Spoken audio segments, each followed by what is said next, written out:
Never mind. I'm just going to say an officer was involved in a crash. All right, looks like we're taking the 110 south. Jeff, that one was for you. 110 south. Or the 2? Oh, we're taking the 2. We're taking the 2. Just kind of pull up here. He's going to swing around, and he's going to come to us. Thank you, man. Oh, my gosh. Yes. Stolen vehicle. Definitely stolen vehicle. There's no doubt about that. They've got good taste, too. These are very nice vehicles. Woo! Man, they're using every little bit of that 6-liter, I'm telling you.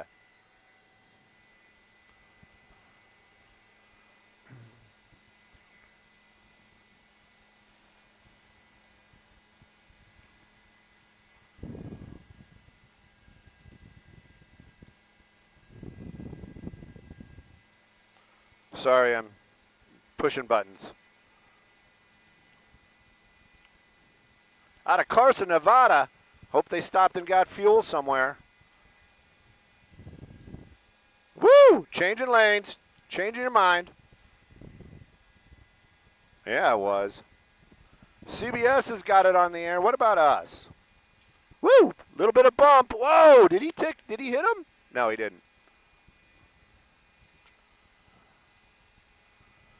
Looks like we're getting off the freeway.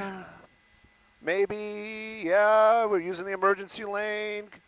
Yep. No, we're not. But he definitely blocked that CHP officer.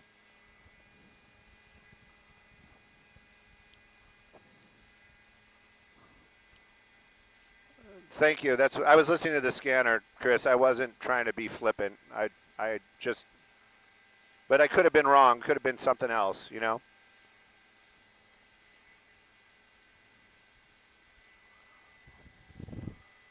Oh, Sherry.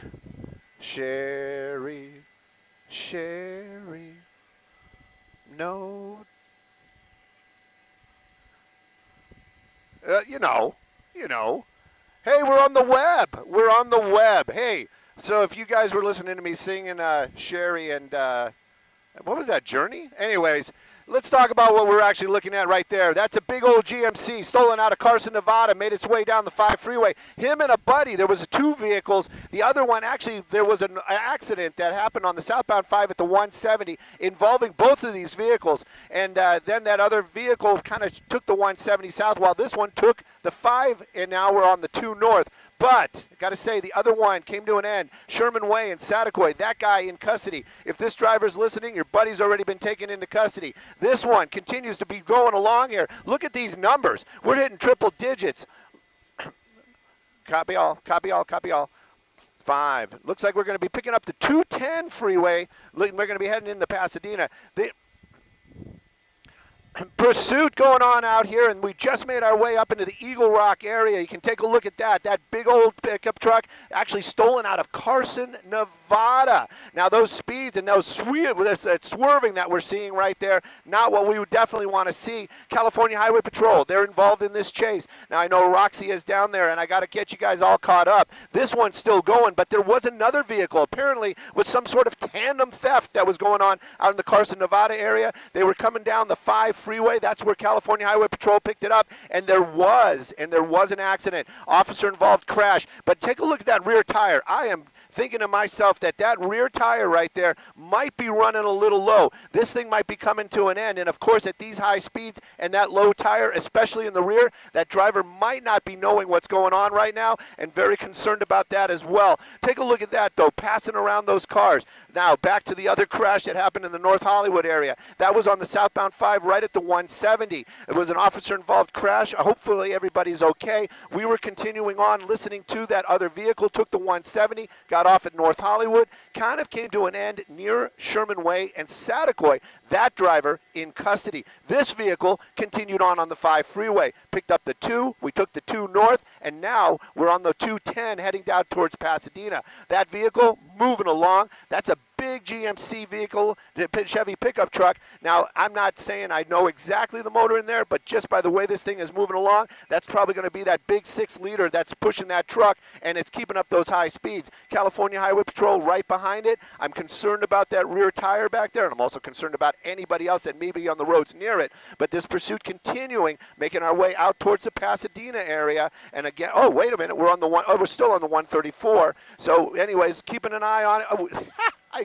guys and gals, I got this thing totally turned around. I thought we made our way onto the 210. We're actually on the 134, making our way back into the Glendale area, basically going back to where this thing started. Anyhow, we're going to keep an eye on it. Roxia, what you got to know?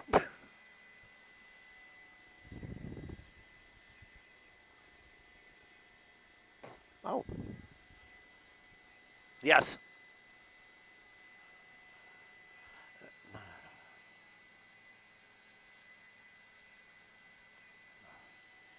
Oof.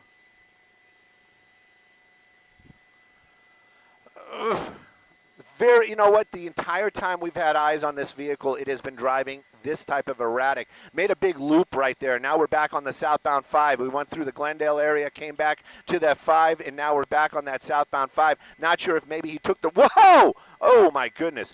And you know, it is a big pickup truck. It is a newer pickup truck, so you know these vehicles have that automatic stability in there. But you know what, when you push it to those type of limits, you know, everything has a limit. And of course, that driver might make a wrong decision or a poor decision, and even that truck, being as new and as solid as it is, might still cause a crash. You can see that vehicle still moving along, using every lane right there. Comes close to so many other vehicles, and that's concerning to me as well. I wonder if that driver's thinking, well, maybe if I bump into somebody or cause some sort of accident, you know, then they'll stop chasing me, and that is very, very concerning. Again, though, those numbers, they're not lying. We've seen that vehicle hit those triple digits. I would venture to say there's probably a limiter on there, a newer vehicle, probably going to top out right about 120. But now we're seeing a little bit, I mean, we're still almost at 100 miles an hour, but you can see right there, like you mentioned, lighter traffic out here.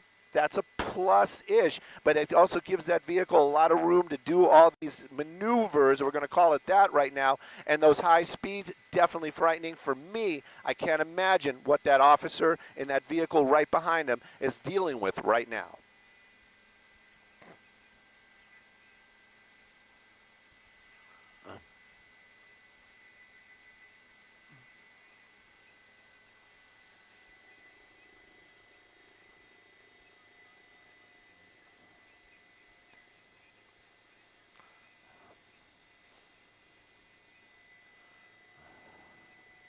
Definitely, and these higher speeds, that is the most concerning part of all this. Now, there already was one officer in a crash at the 170 and the 5 freeway, and again, hopefully that person is okay, that officer's okay, and whoever that collided with is okay. But look at that. Look, we got traffic going on down there, and this vehicle continuing on in that emergency lane at these high speeds, zipping by all these other cars, and he's straddling the line, so he's getting very, very close to all those other vehicles down there. That must be very, very concerning to all those cars. Hopefully there is no contact. We haven't seen anything, but it definitely looks like that vehicle is trying to intimidate other vehicles or maybe push over to one of those other cars. And of course, California Highway Patrol, I'm wondering if they're staying behind them because of all of that. They might be just kind of right now just going to let it go for a little bit, let the helicopter follow it.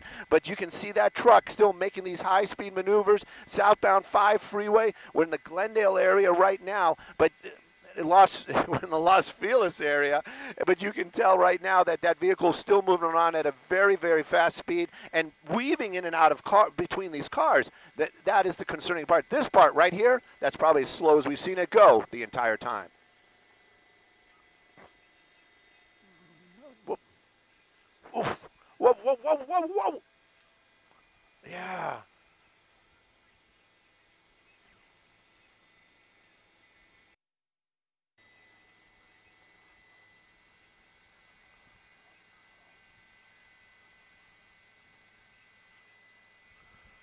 It could be. It definitely could be that truck responding to whatever that driver's doing there behind the wheel, and it is swerving around. It is a pickup truck as well. The newer trucks, they try to make that weight distribution a little bit better for the common driver. Look at that, kind of caught in that groove right there.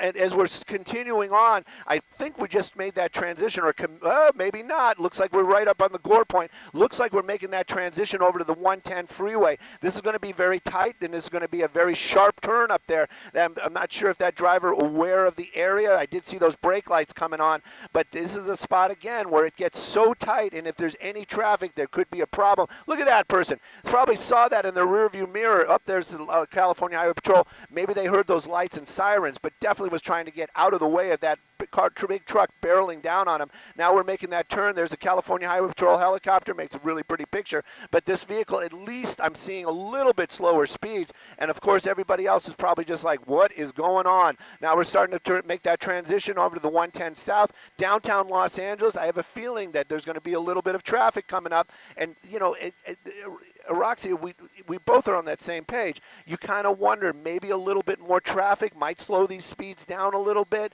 or create a problem where this truck just gets boxed in, which would be okay as long as that driver doesn't try to do bodily harm or try to push his way out of that situation. But it looks like, again, might be wrong because it looks like he's got plenty of room to make any of these moves that he's been making for this entire pursuit.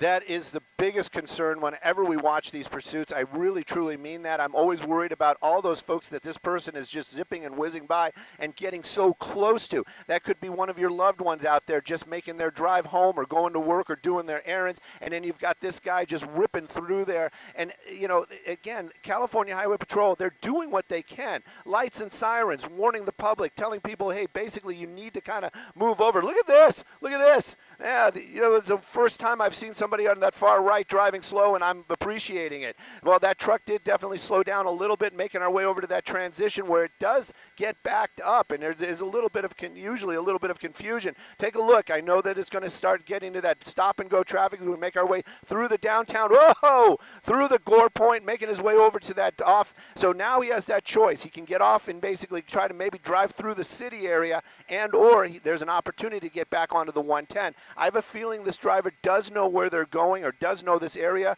Making that turn probably is going to keep him up. I think that was the last chance for the 110, so we're definitely going to be getting off either at Wilshire or 6th Street, and it is definitely going to be 6th Street as we're making that turn. That's going to put us into the city.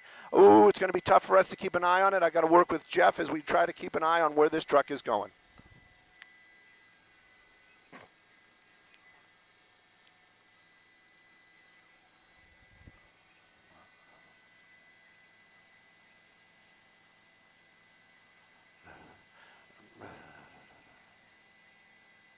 Well, I'm just trying to figure out right now. I'm concerned about trying to find that vehicle in the downtown area.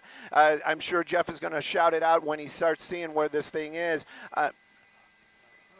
He's still on 6th Street, but realistically, right now, the only thing we know is this stolen vehicle came out of the Carson area, California Highway Patrol right behind it, and they were making their way through the freeways. Southbound was the one that they were doing the most, but eventually there was a crash, and that was the most concerning part about all of this, was when that vehicle was involved in a collision. A CHP vehicle was involved in a collision at 170 in the 5 freeway. There were 2 of these cars, and now I don't know if they were both pickup trucks, but one of them actually made it onto the 170, went south, got off Sherman Way, and then basically dumped that vehicle somewhere over by Sherman Way and Saticoy. That person in custody. Now this one still continuing on. The last location I heard was still on 6th Street, but there's a lot of traffic out here trying to work the scanners and try to find this vehicle at the same time. But that big pickup truck now in the downtown Los Angeles area, somewhere between these buildings.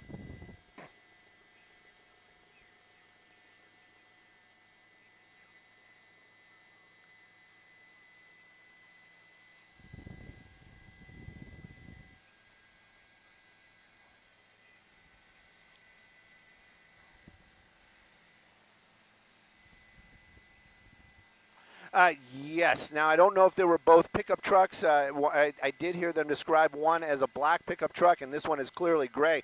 But I don't know the make and model of the second one that was involved in the chase. I understand that it might be a little bit more south of us. If somebody down there has better information, meaning our assignment desk, you can shout it out any time, and we'll just see if we can pick this thing back up. South Grand at the 10.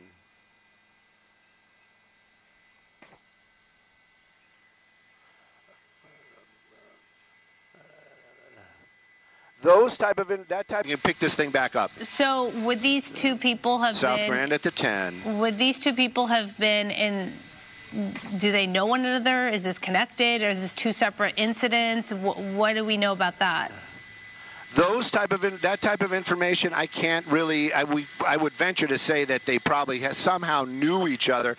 South Grand at the 10 is the area that we're looking at right now. I'm trying to see if we can pick up any fast-moving vehicles down there. But this is the general area that we just heard them talking about. That's the 10 freeway. That's Grand. But at the speeds that thing was going, I'm sure he's probably maybe in a little bit farther south if he didn't get back onto the freeway. Again, though, trying to reacquire this chase right now, and any other information that they might be giving us down there, I would appreciate as well. Yes, I'm going to keep my ears open and see if we can get some information. Oftentimes, obviously, with a breaking news story like this, we're just we're able to only report on what we're seeing and what we're hearing directly from scanners.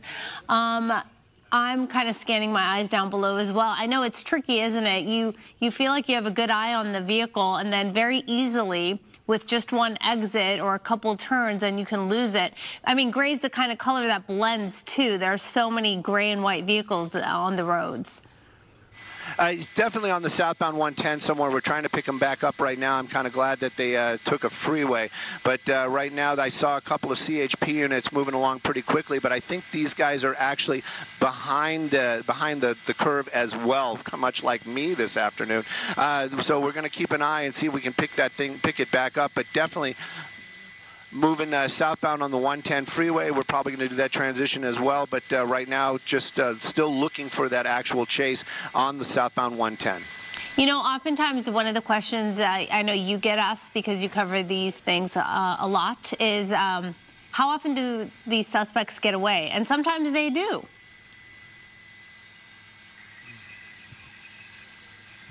Copy. I'm sorry about that, guys. I think we actually even lost the IFB to southbound 10 at Expo. So he's got to be somewhere right here, because this is the general area where we are, and still trying to pick it back up. Okay, Stu, let me know if you can hear me, and if you don't. Got off by the Coliseum. You're watching us cover this stolen pursuit of a truck, and it gets tricky sometimes because you can lose the vehicle in the process of the pursuit, and then you're working with people trying to acquire as much information as possible. So obviously, as you're watching this, you see that we're trying to get our eyes back on this stolen pickup truck, and we're trying to establish connection with Skyfox. Sometimes it can get a little dicey. So we're just working with what we have right now. The stolen pickup, I guess it originated, as Stu was saying, out of Carson. There was another vehicle, also a stolen vehicle, a black pickup truck is what Stu was reporting, which was also involved in some kind of a crash with a CHP vehicle, a CHP unit, and that individual driving the other pickup truck was taken into custody. So we are trying to get our eyes back on this gray pickup truck. Okay, Stu, is that the vehicle right there? There it is, yeah, and that was a little bit painful. I'm sorry that we lost it there for just a little bit. It is what it is. And, you know, now he's continuing on. You know, the drive is a little bit slower. That rear wheel definitely coming apart, and I have a feeling that is it is slowing this guy down. We did notice that earlier on when he was basically swerving around on the freeway. That tire now coming apart. You know, I always say this, and when we see these chases, hopefully that vehicle will give up before the driver does. But sometimes, like with this guy driving, I don't think that losing that tire is going to create too much of a deterrent for that driver. He's just going to keep pushing that truck, and now it's going to be handicapped as well. That's going to create more problems. It's going to slow him. It's going to create the braking issues and also swerving issues. We definitely see those speeds slowing down as well. I'm going to bring back up the map for you guys so you can keep an eye on it and see where we are. That tire just about coming off. But I also kind of wonder sometimes, woo, that's what I'm talking about. Yeah. He's going to start losing the ability to drive out of the vehicle and running. And, you know, there we go, run. And there's California Highway Patrol right behind him. Let's see who's been a little bit better off. And, of course, that's going to be the officer from California Highway Patrol coming to an end right there, using that less than lethal, at least threatening that suspect down on the ground there, hands out, and again coming to what I would venture to say as a peaceful end. Hopefully that officer that was involved in the crash out in the North Hollywood area is going to be okay. But right now that suspect in custody, and again that pickup truck losing that rear tire. Not sure how that all happened. And of course it's under a tree, but I'm not sure how all that happened. But again, that rear tire coming apart is what brought this to an end. That driver probably would have kept going as long as he could. Was that I mean, I don't know if you can tell, but was that a taser that was used? Yes, okay. Definitely. Well, it was a taser, less than lethal. He didn't use it. It was not deployed. It was he just had it out as threatening that suspect. Basically, if you get up and run, we're going to use this. Okay. Can you tell us where we are exactly? What streets are those? That's going to be Hollandale and Jefferson. Hollandale and you Jefferson. Can see the pickup truck. Yep. Apparently, he tried to throw it into park, but it was actually reversed, and it rolled back over here up onto the sidewalk, coming to a stop. Again, it is a miracle that, well, we did have an officer-involved crash with the other pursuit, but this one, it's a miracle that there was nobody injured. Thank goodness for that. California Highway Patrol doing an amazing job keeping up with that guy and keeping the public safe.